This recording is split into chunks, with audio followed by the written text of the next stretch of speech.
Septiembre empieza con el censo. El primero en ser visitado en su chacra es el presidente de la República. Hay algunos inconvenientes, pero aseguran que todo termina a fin de mes.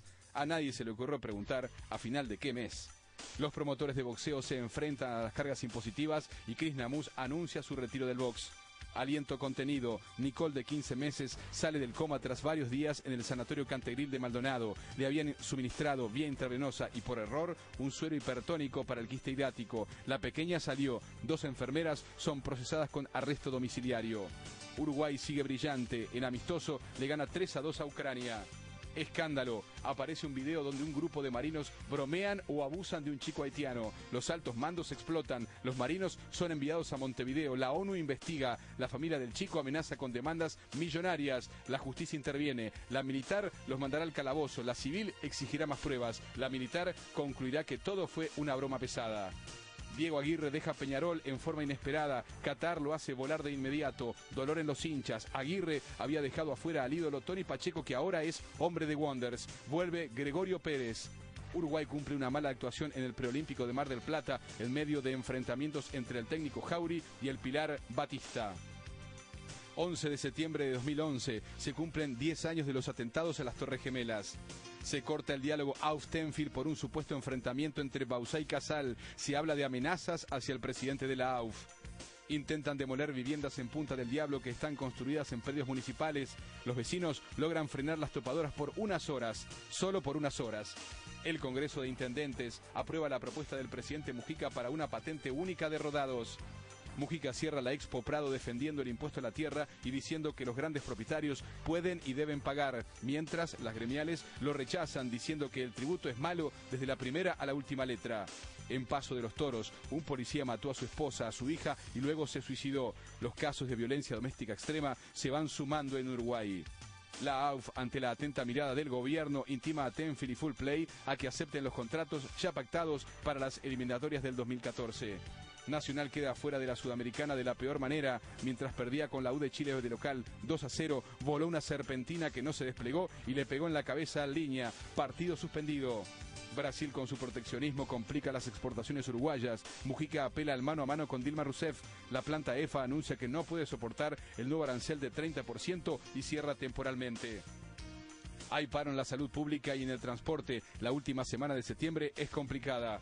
Uruguay acuerda con Brasil y el arancel del 30% desaparece y las armadoras Sherry, EFA y Nordex vuelven al trabajo. El que no aparece es el jovencito haitiano que denuncia violación de 5 marinos uruguayos. Si no aparece, no hay caso. Octubre comienza con un acuerdo que levanta la huelga en los hospitales públicos. Mujica promete 700 cargos más y destituye a 2 administradores de ACE pertenecientes al MPP. Ya no quedaban fondos.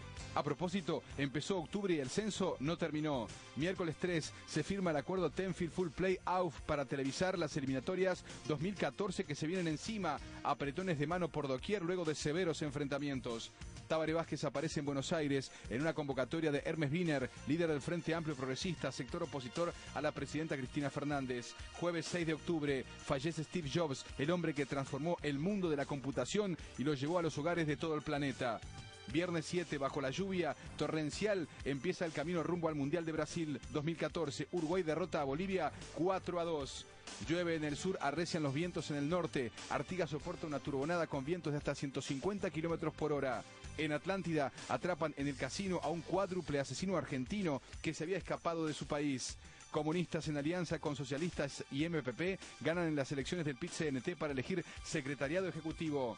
El 10 son los festejos por el bicentenario en el centro de Montevideo, con cientos de miles de personas viendo en vivo a algunos de los mejores de la música uruguaya e invitados del exterior, incluida la Fura del Baus. Martes 11, Uruguay araña el triunfo en el Defensores del Chaco. En la última pelota empata Paraguay. A todo esto, en una reunión con estudiantes, el doctor Tabaré Vázquez contó que cuando los piqueteros amenazaban cruzar a Bosnia, analizó todos los escenarios, incluido el bélico, y le comentó su preocupación al presidente Bush. El comentario es como una explosión de repercusiones en Uruguay y Argentina. En medio de las críticas, Tabaré Vázquez anuncia que se retira de la actividad política pública. Lunes 17, el Liceo Bauzá anuncia cierre porque no recibe respuestas a sus reclamos de seguridad. El óptico Juan Mariño es dejado en libertad por la justicia. Estaba preso por la muerte de un joven que, según él, lo venía a robar. No le habían creído y lo habían procesado. Ahora está en su casa. Conflicto metalúrgico extenso. Se atrasa la refinería de ANCAP, que pierde $100.000 por día. Se habla de decretar la esencialidad de los servicios. El presidente de la República está en Europa, en Gualeguaychú. Cristina Fernández aprovecha para contestarle a Tabaré Vázquez diciendo que allí son hombres y mujeres de paz. Jueves 16 de octubre, cae Gaddafi. Los rebeldes lo encontraron en Sirte. Todo es muy brutal. El dictador es atrapado, torturado, herido y ejecutado sin mayores trámites. Ese mismo día, la ETA, tras décadas de terrorismo, anuncia el cese definitivo de sus acciones armadas. El viernes 21 de octubre aparecen restos humanos en el batallón 14. Parecen ser de hombre. La búsqueda es en el marco del caso Hellman. Philip Morris anuncia que se retira de Uruguay y se va para Argentina ante las medidas anti-tabaco de los gobiernos del Frente Amplio. Domingo 23 de octubre, Cristina Fernández de Kirchner arrasa en las elecciones argentinas. 54%, la votan más de 11 millones de argentinos. Las diferencias con Wiener, que sorpresivamente quedó segundo, son de casi 40 puntos. Tiene mayoría en ambas cámaras la presidenta. Entre el martes 25 y el miércoles 26 de octubre, con votos del Frente Amplio, se aprueba el proyecto que elimina la prescripción de los delitos perpetrados durante la dictadura y son considerados de lesa humanidad. La oposición ruge y argumenta que se desconocen los anteriores pronunciamientos populares.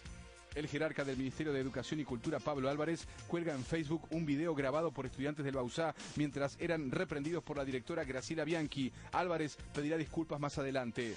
Último viernes de octubre, una mujer policía detecta a un violador y logran atraparlo en la Costa de Oro.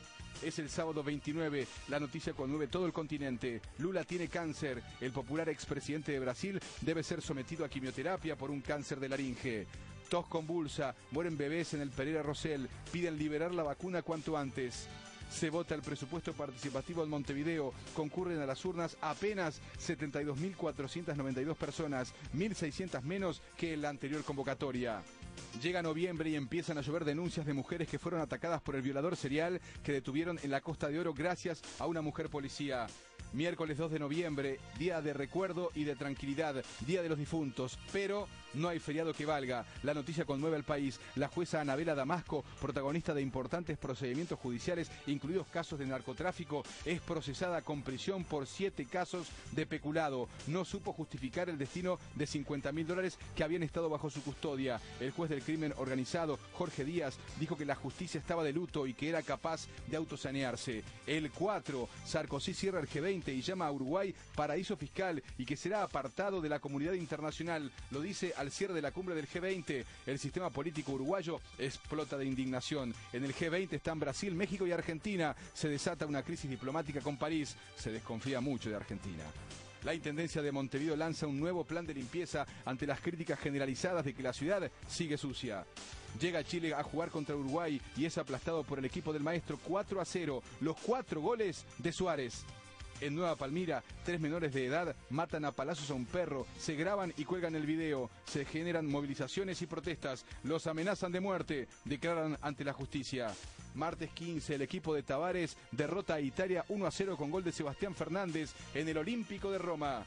Miércoles 16, 4 reclusos intentan escapar con gran violencia del Comcar, los recapturan, uno de ellos muere en el tiroteo con las fuerzas de seguridad.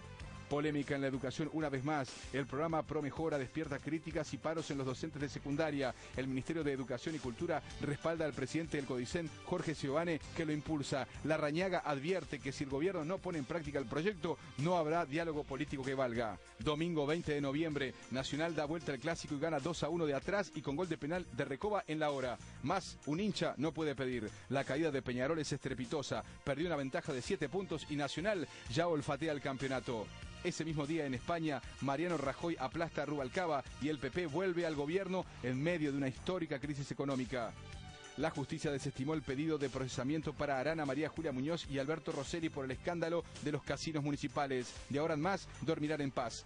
Día Internacional contra la Violencia de Género, gigantesca marcha en el centro de Montevideo. Domingo 27, se denuncia un ataque contra la esposa del maestro Tavares que presenta quemaduras en su cuerpo. La señora denunció que le arrojaron un líquido desde una moto en movimiento. Madrugada del lunes 28, Carrasco. La familia había sido víctima de un copamiento. Sintieron ruidos afuera y en determinado momento el padre confundió a su hija de 24 años en la oscuridad y la mató de un balazo. Espantosa tragedia. Y llegó diciembre y empezó con una marcha en Carrasco exigiendo seguridad, con la muerte de Federica Alonso en Todos, la chica que murió de un balazo porque su papá la confundió con un ladrón. Mucha tristeza. Así empezó diciembre con la impactante noticia de la identificación de los restos del maestro y periodista Julio Castro. Lo habían enterrado en el batallón 14, tenía la marca del balazo en la cabeza, lo ejecutaron. El domingo 4 Nacional se clasifica campeón del torneo Apertura, Recoba y una soñada vuelta olímpica. El lunes 5 no se apagan los ecos del hallazgo de Julio Castro. El jefe del ejército condenó el asesinato y dijo que no aceptarán homicidas ni delincuentes y que si existe un pacto de silencio en el ejército, se terminó. Un empresario estaba en el semáforo, llevaba dinero con él, la moto paró y lo ejecutaron de un balazo, no se supo más nada, era el dueño de una estación de servicio. En Rocha, Pueblo Velázquez, desaparece una chiquilina de 15 años, las historias que se empiezan a conocer son deprimentes, abuso sexual, prostitución, la chica aparece asesinada en un aljibe. Estalla el incendio cerca de Punta del Diablo, 1.200 hectáreas que se queman y millonario operativo para controlarlo. Estaban haciendo obra en el Ministerio de Trabajo, uno utilizaba material inflamable y el otro soldaba, explosión clavada. Personas heridas y el comentario generalizado. Justo en el Ministerio de Trabajo, Uruguay sale de la lista gris de la OCDE. El presidente y los intendentes aprueban la patente única de rodados a pesar de las diferencias en el Parlamento. Uruguay decide no dejar entrar barcos con bandera de Malvinas a sus puertos. La cumbre del Mercosur se desarrolla en Montevideo y el bloque adopta la resolución conjunta con los pesqueros. Gran Bretaña protesta y muestra su gran malestar. El 18, Estados Unidos retira a sus últimos soldados de Irak. La Federación Inglesa sanciona a Luis Suárez porque le habría dicho negro a un francés negro. Y llegamos a fin de año. En la última semana se vota el proyecto de despenalización del aborto en el Parlamento y el impuesto a las grandes extensiones de campo. Los accidentes de tránsito dejan muertos y heridos y las ciudades se van despoblando. Cordura para que se pongan de acuerdo en la Pelufo Higgins. Se termina el 2011 con la temperatura subiendo y la esperanza de un gran verano por delante. Llegó el 2012 y todo será para mejor. Que así sea.